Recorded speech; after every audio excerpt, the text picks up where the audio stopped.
Hi,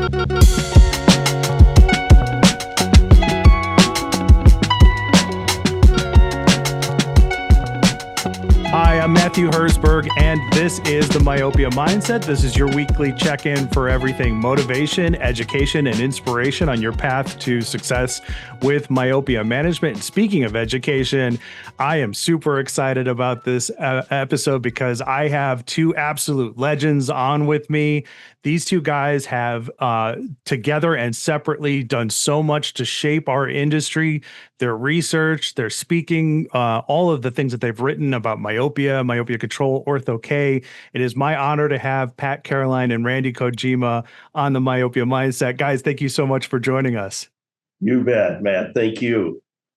Awesome. And this is going to be part of our Road to Vision by Design 2025 series. So we're going to be highlighting a lecture at Vision by Design. You can find out more information about the meeting at aaomc.org. It's taking place in late October. And both of these guys' CVs would take up the entire episode for me to read them. So we're just going to jump right into it. Gentlemen, the lecture is called Assessing the Topographical Myopia Control Signal in Orthokeratology and Understanding Sagittal Depth in Orthokeratology and All Contact Lenses.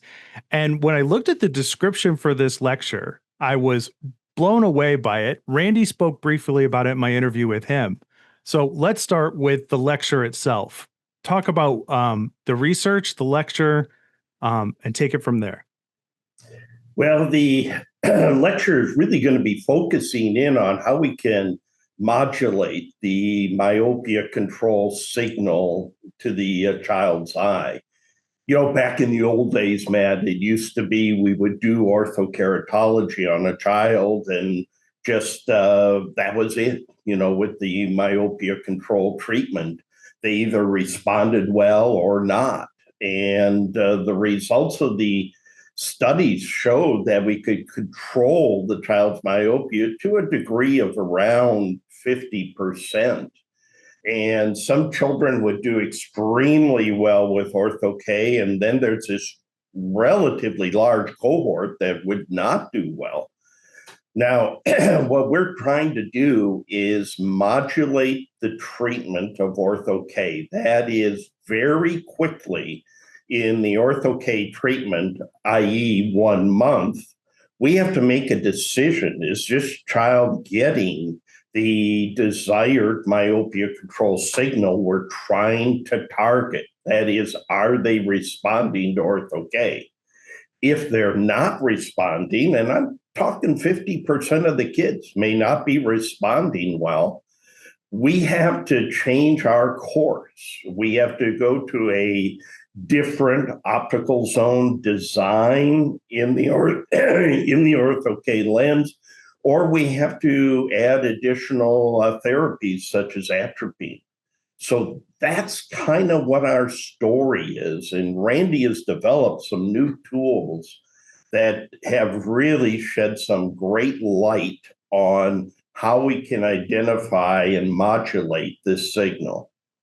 It's such a wacky thing, isn't it, that we start Ortho-K or soft myopia control lenses, and we have to wait 6 months to figure out, do they actually work? You know, we have to monitor the patient and monitor their axial growth, or hopefully their axial resting. And it would be nice to begin treatment and say, the eye's healthy, we're creating quality vision, but as Pat said, we're creating a quality signal, and we could predict that that would be appropriate for the patient over the long term. But the present way that we all approach myopia control is to start a patient out in something and then monitor. We really don't know if we're creating the appropriate signal right in the beginning before we send them away for 6 months. So this is what it's all about, is making sure, as Pat said, that are we creating the right signal in the beginning? And go more into the signal if you can. So my understanding is that this is a signal between the brain and the eye based on like the peripheral defocus effect of Ortho-K, for example, and it affects the eye in that capacity. Can you go more into that? Do I have that right? And if so, can you go Okay, more yeah, into it? it's a crazy story, Matt. We're in a very peculiar situation here with our myopia control treatments in the fact that no one on the planet knows how it works. We're dealing in something, we know the results. We know that if we intervene with these dual optics, with atropine and everything, we know that we can control the myopia.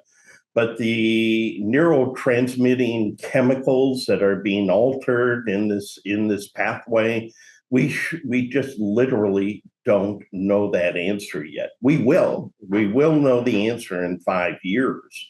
But right now, we just put the patient in a therapy and monitor then how they respond to that therapy.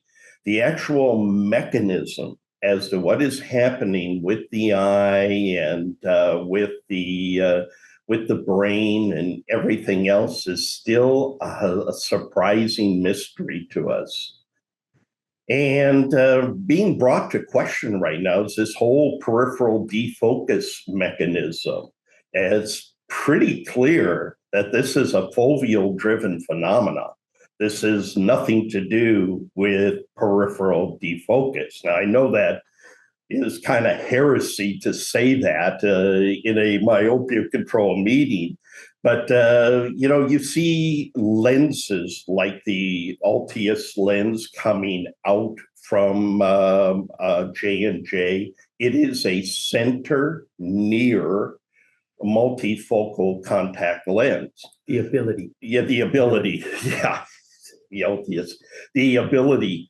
And so how it can actually work to create peripheral defocus, it's not. It's not. And other studies have shown that children who are wearing spectacles that have plus power in the center or have a myopia controlling plus power in the periphery get myopia control. But when they put minus power in the periphery, they still get myopia control, which brings up an important concept, and that is conflicting retinal signals. We're now moving in the direction that the retina can be confused by creating two different images, whether it's plus in the periphery or minus in the periphery. The eye doesn't seem to care. As long as there's this internal conflict of these retinal images taking place, a myopia controlling effect takes place. So you can see here, Matt, we're in a really peculiar place. We don't know what the mechanism for myopia control is. We don't know how the optics actually work. We don't know if we can create this with minus power in the periphery or plus power in the periphery. Both seem to work. So we're at a really exciting time right now. It's a total time of discovery. Right. And that's what makes it so exciting. We as clinicians, we just got to keep an open mind that these researchers are doing their job and trying to find the answers to these questions. But nonetheless, we know that we can intervene now, we can get positive results. So we'll just wait for the science to eventually catch up with us. Right. So are we saying that orthokeratology as a modality could potentially, influence this effect specifically, right? So is that true? Okay. Yes, because it appears through Randy's work that as we increase the plus power, the plus signal in the periphery, that we get a better myopia control signal to the eye and less axial eye growth. we've got pretty strong data from our lab here to indicate that that is indeed the case.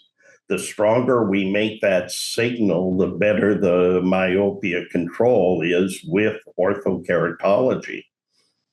Great. So then are we looking at a potential future where Ortho-K can be customized to optimize myopia control on a unique design for each individual patient? Exactly correct. You nailed it, Matt. Could not be said better. I could never say it that good. I'm going to have to listen back to what you said because it was so perfect.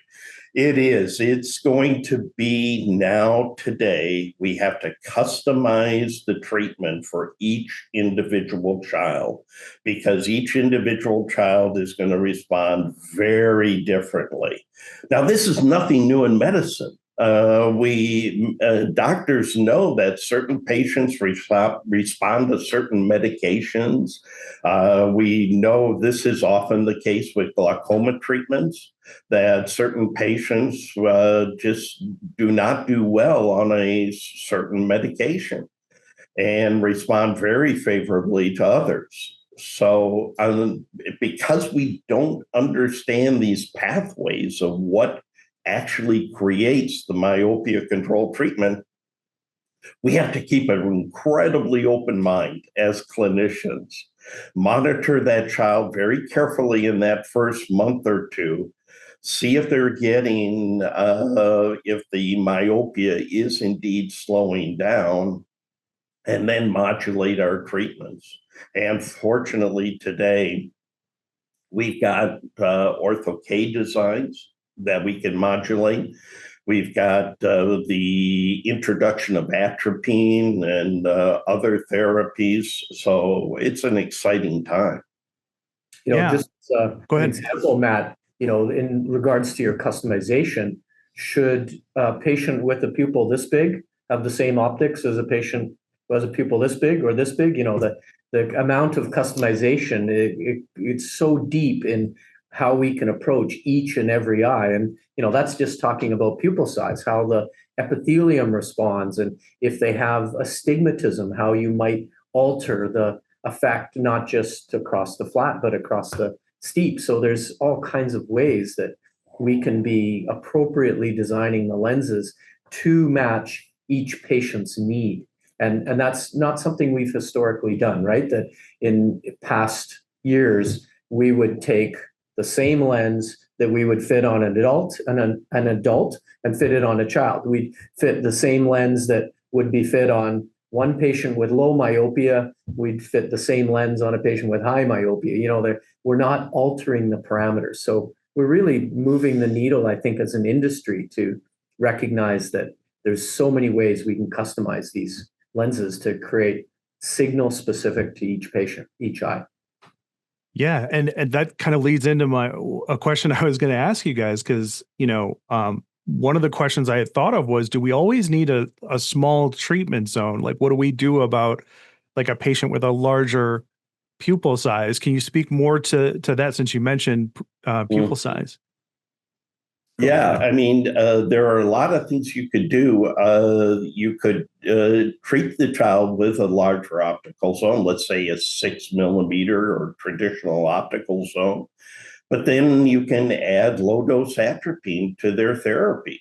The bigger the pupil, the better the myopia control signal. We create greater amounts of spherical aberration.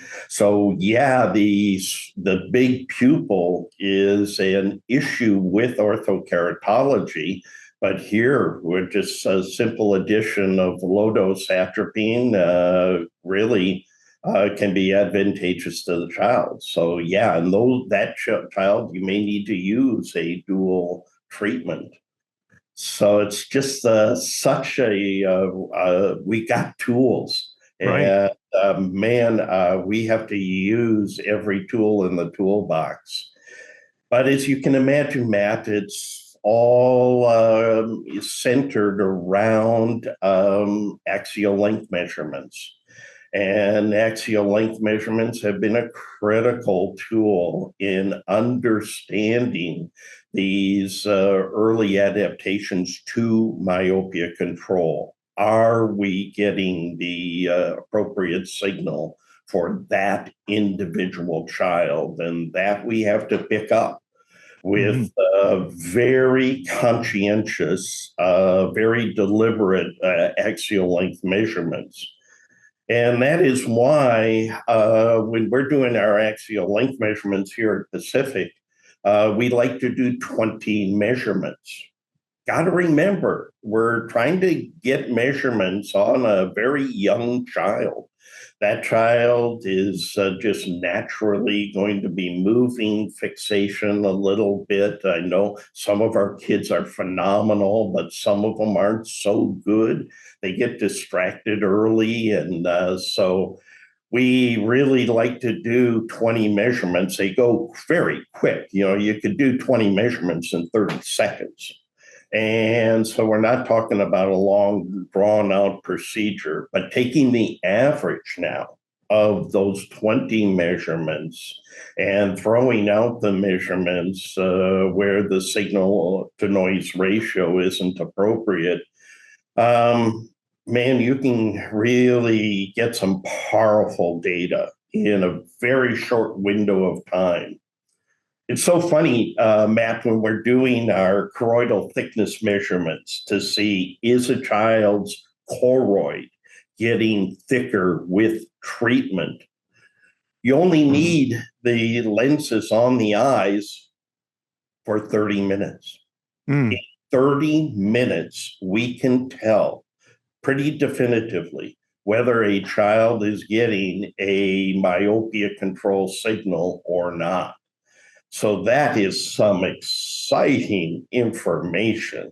We can put on a studied lens here at the university. We can do those choroidal thickness measurements. And instead of the child wearing the lens for a year, we know in 30 minutes how the retina is responding to that therapy.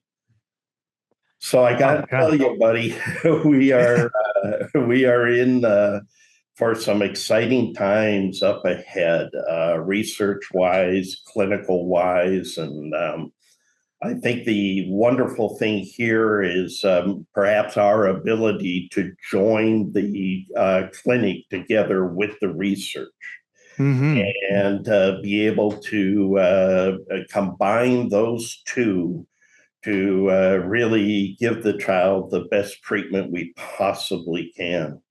Isn't it amazing that 10 years ago, nobody was using axial length? Only research sites had axial length devices, biometers. And now we're looking at choroid, where we never looked at that historically. And we have these two measurements that have really changed how we approach industry. And I mean, we're hearing from the podium more often, standard of care is a biometer, right? That where 10 years ago, nobody had one, right? Clinicians didn't have them. And so it's really, as you said, it's moving so quick and we're learning so much so fast.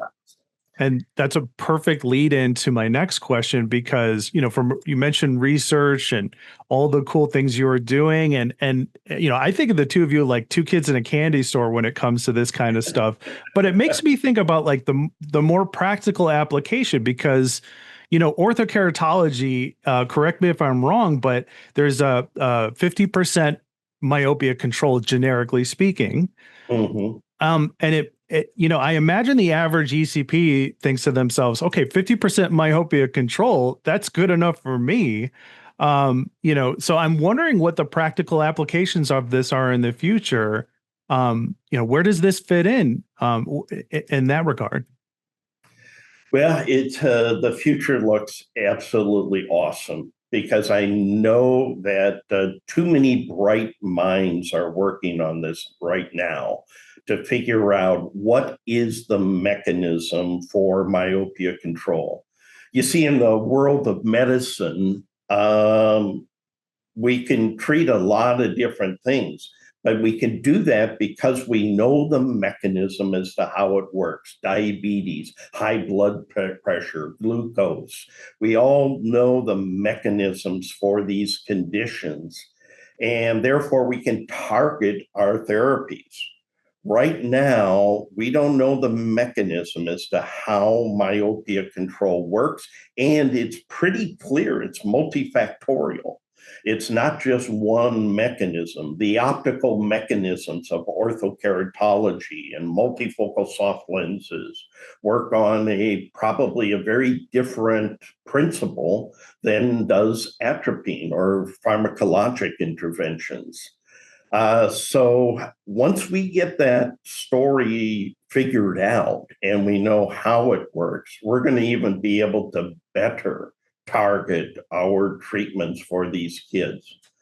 But Randy brought up such a good point. 10 years ago, axial length measurements were just not even part of a normal practice. Today it is. Today, choroidal thickness measurements at 30 minutes is not part of the routine treatment. However, a new instrument was just introduced in China that does automatic choroidal thickness measurements. We've worked with it. It is unbelievably awesome. It does all of the measurements,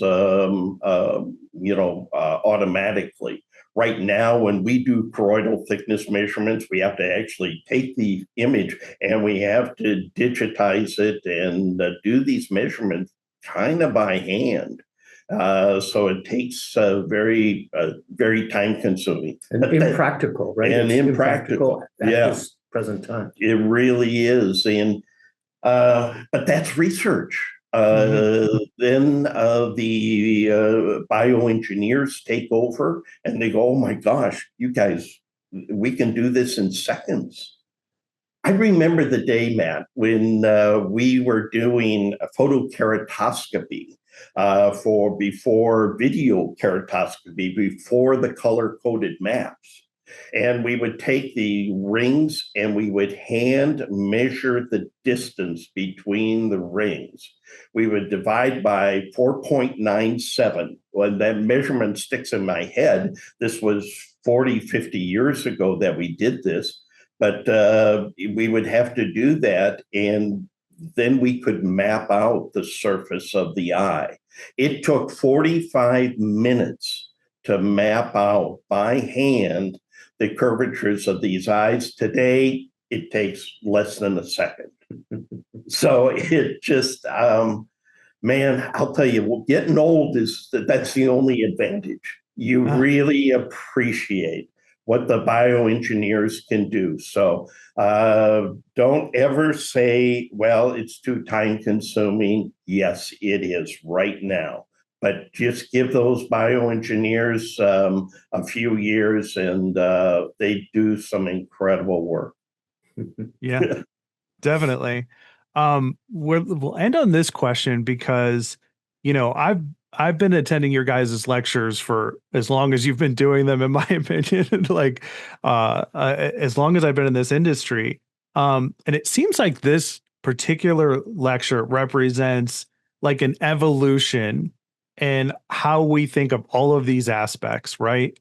And I want to talk about how things have changed for you guys over time. You were talking about the perspective of age specifically.